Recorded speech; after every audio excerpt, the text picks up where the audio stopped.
Olá, meu nome é Flávio Cro, sou atleta, esportista, pesquisador e professor, doutorando em artes visuais pelo PPH-Vieba UFRJ e bolsista CAPES ProEx.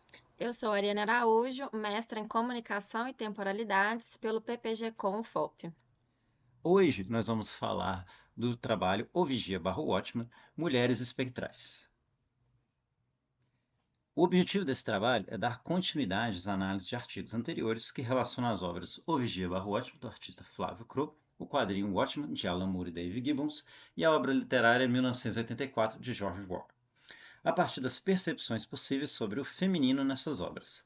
A análise se dará a partir dos estudos feministas sobre gênero e a espectatorialidade com Teresa de Lauretis e Laura Mulvey, observando as continuidades e deslocamentos da imagem da mulher na tradição dos produtos da cultura pop. Adicionalmente, levantamos as questões dos espectros de Jacques Derrida como rastros da presença, ausência do feminino nas tramas analisadas. Em sua maioria, as personagens mulheres das produções citadas são colocadas em posições secundárias, que servem ao propósito de sustentar a construção do caráter dos heróis e anti-heróis na história. Observamos as associações dos nomes das personagens espectral, mãe e filha, uma possível denúncia e apontamento do lugar fantasmagórico desses corpos femininos na tradição dos quadrinhos, assim como a existência da personagem Julia é mediada pela memória e voz espectral de Winston em 1984. O trabalho Vigia/Watchman, ele consiste de um handmade realizado com um relógio da marca Citizen e sua caixa.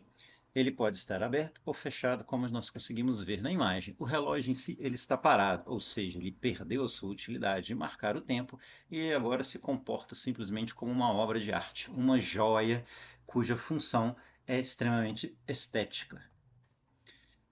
Esse trabalho, como nós falamos, se relaciona com dois artigos anteriores que foram publicados nas quintas Jornadas Internacionais de Histórias em Quadrinhos e nas sextas Jornadas Internacionais de Histórias em Quadrinhos. O trabalho Vigia/Watchman, como nós podemos ver na imagem, ele é muito interessante porque ele se relaciona com uma percepção de que o relógio é uma joia do poder masculino sobre o tempo.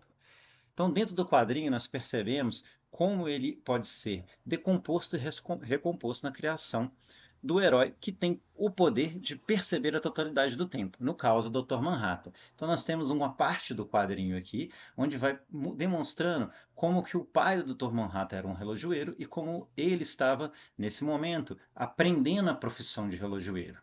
E quando o pai do Dr. Manhattan descobre naquele momento a teoria sobre a relatividade do professor Einstein, ele simplesmente acha que, pelo tempo ser agora relativo, todo o trabalho dele em construção de relógios não tinha o menor significado.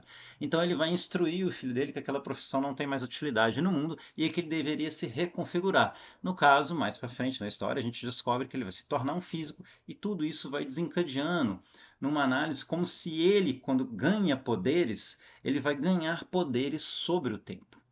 E quando a gente percebe no relógio a ideia que o relógio é uma peça que nos dá controle sobre o tempo, nós podemos perceber isso, por exemplo, na figura do 007, de James Bond, que desde o primeiro filme, 007 contra o satânico Dr. No, de 1962, ele posa, o personagem James Bond, posa com uma arma numa mão e um relógio no pulso, na outra. Ou seja, demonstrando todas as fontes de poder masculina exatamente naquela pose, que normalmente são poses sensuais e são normalmente poses dos cartazes que são mostrados de cada um desses filmes e cada um dos artistas que interpreta esse personagem, reconfigurando qual seria essa representação do poder masculino no nosso mundo contemporâneo, que é sempre esse homem, que normalmente é hétero, cis, normativo, branco, muito rico, poderoso, que ostenta um grande relógio esportivo e uma arma na mão, ou seja, ele tem o poder sobre a vida e a morte, o tempo dos outros. Inclusive, ele se chama 007, não é mesmo? O 00 que significa licença para matar, licença para interromper o tempo de outros homens. Se há uma construção de uma masculinidade imbuída de poder, inclusive o poder ao tempo, há, em contraste, a construção de um feminino ou de possibilidades de mulheres que, pelo contrário, vão exercer um papel muito mais passivo dentro de produtos da cultura. Parte disso vem, né, do conceito de tecnologias de gênero de Teresa de Lauretis, onde ela vai falar que há 4 fundamentos nesse tipo de construção. O gênero enquanto uma representação que se manifesta com implicações reais nas esferas subjetivas e sociais dos indivíduos. Também enquanto uma construção na qual as artes ocidentais e o que a autora chama de alta cultura ilustram a historicidade dessa construção. Em outro ponto, a construção do gênero permanece em contínuo movimento e há nele uma contradição inerente, que é afetado e, ao mesmo tempo, construído pela sua própria desconstrução. Essas possibilidades de gênero serem identificadas nesses produtos da cultura, a gente traz um contraste em relação a umas notas de fim de página da edição especial analisada para este trabalho sobre o Watchmen, onde aparece Silhouette, a imagem que está aqui na tela, uma personagem que não participa ativamente da história, mas que nos é relatada o seu assassinato devido à sua declaração em relação à sua sexualidade. Pelo fato de ser uma mulher lésbica, ela é expulsa dos homens minuto e apagada ao longo da narrativa. Então, é uma forma da gente perceber como o gênero masculino ou feminino vão ser trabalhados de formas muito diferentes dentro das narrativas, sendo o feminino também muito localizado em um tipo de mulher. Com Laura Mulvey, a gente continua essa leitura indicando como é esta mulher, então, no singular, não no plural, já que essas existências não são tão diversificadas dentro da cultura, principalmente midiática, como geralmente são corpos de mulheres jovens, brancas, e com estéticas desenvolvidas para um prazer visual de um tipo de masculinidade, aquela masculinidade do James Bond que apresentamos inicialmente.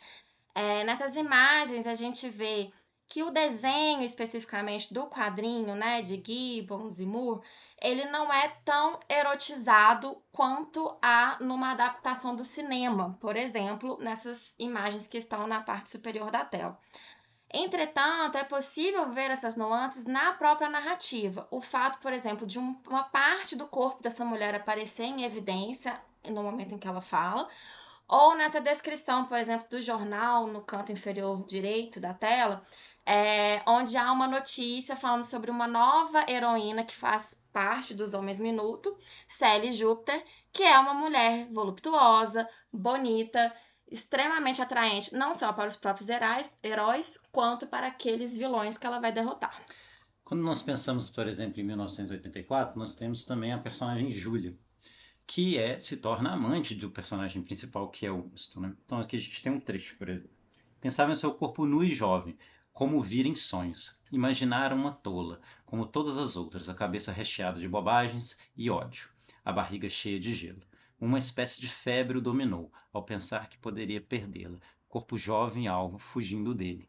Então é muito interessante que, ao contrário do personagem espectral aqui, ou das espectrais em, em 1984, a Júlia ela não tem uma imagem. Nós vemos as espectrais sendo carregadas de diversas imagens erotizadas e colocadas como ponto central assim das imagens, com todos os olhares para elas, né? Mas em 1984 a gente só pode imaginar a Júlia. E a gente só consegue imaginá-la a partir das descrições do personagem principal, Winston, ou do narrador. Isso faz com que ela não exista, ela sempre seja uma mulher imaginada a partir dos olhos de uma outra pessoa, no caso dos homens. A gente nunca vê a Júlia se autodescrevendo. A gente nunca vê ela como o personagem principal. Ou seja, ela só existe como um espectro, a partir de uma mediação feita por outros homens. Essa forma de representação do feminino, ela também é muito restrita a uma representação, normalmente, de mulheres jovens e mulheres brancas.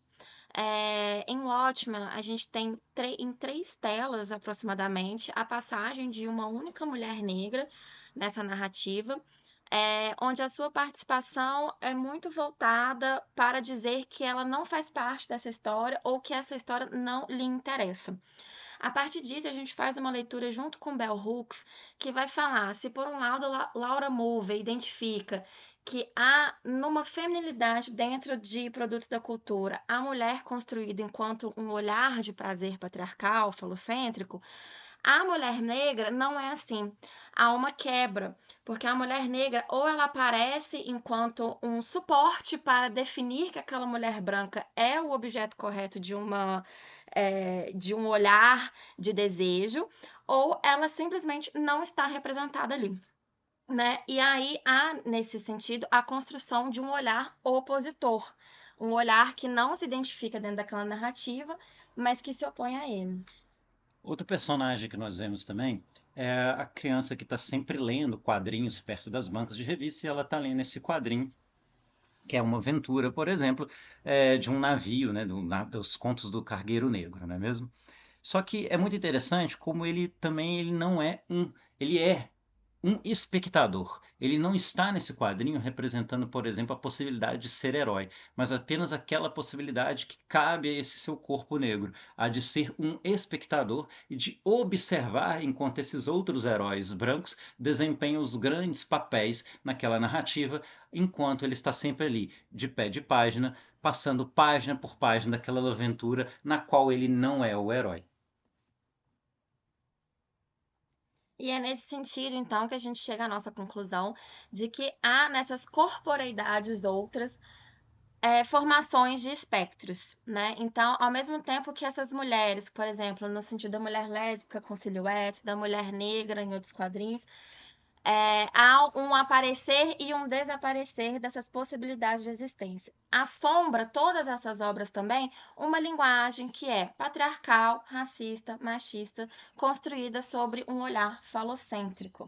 É claro que quando a gente pensa nesse tipo de visão, a gente tem que perceber também que Orwell e Alan Moore, David Gibbons eles são considerados grandes autores exatamente por fazer uma crítica social muito intensa. Então não é possível pelas obras a gente dizer, ah, não, essas pessoas eles são racistas ou eles estão apresentando obras racistas, mas muitas vezes eles podem simplesmente estar mostrando como esses personagens não têm espaço naquele momento, naquela época, para estar nas revistas nesses papéis de heróis, nos papéis principais. E ao mesmo tempo dando várias pistas de como isso seria acontecer, como isso é possível de ser analisado e visto na obra de maneira bastante literal. Com isso a gente usa também o Derrida, a gente traz o Derrida para mostrar como esses espectros são colocados nessa palavra. Né? Então, para ele, espectro numa só palavra, essa coisa que não é mais exatamente uma coisa, ela que desdobra. Ela se desdobra, desenvolve o que engendra por uma geração quase espontânea. Então, ele lhe chama ali a aparição, não é à toa. Ela se endereça a alguém, ela é duplo, existe ao tomar emprestado o tempo do outro, a quem aparece, existe na sua memória, se recusa a morrer, porque compartilha a existência no tempo daquele que vive e assombra. No caso, por exemplo, a gente vê a espectral ao longo da obra saindo de uma personagem que não tem, que ela não está ali sendo uma heroína principal na narrativa, ela é apenas vista e mediada e dá ênfase assim ao que é o Dr. Manhattan e de repente ela vai passar para a visão do coruja. Coruja que é um animal que é conhecido pelo olhar, pela persistência do olhar noturno, por aquela que enxerga as sombras. Então ela vai conseguir ver essa espectral, essa sombra da noite, porque o nome original do personagem seria Sombra da Noite e de repente ela muda para espectral. O autor escolhe essa mudança, mas a coruja é o animal que vai perceber essas sombras na noite e ela percebe a espectral. Perfeito. Essas são as referências utilizadas no trabalho. E gostaríamos de abrir espaço para possíveis contatos. Aqui estão nossas informações. Qualquer coisa que vocês precisarem, qualquer dúvida, quiserem conversar mais sobre a pesquisa, é só nos contatarem. Obrigado a todos e Muito obrigada e até logo.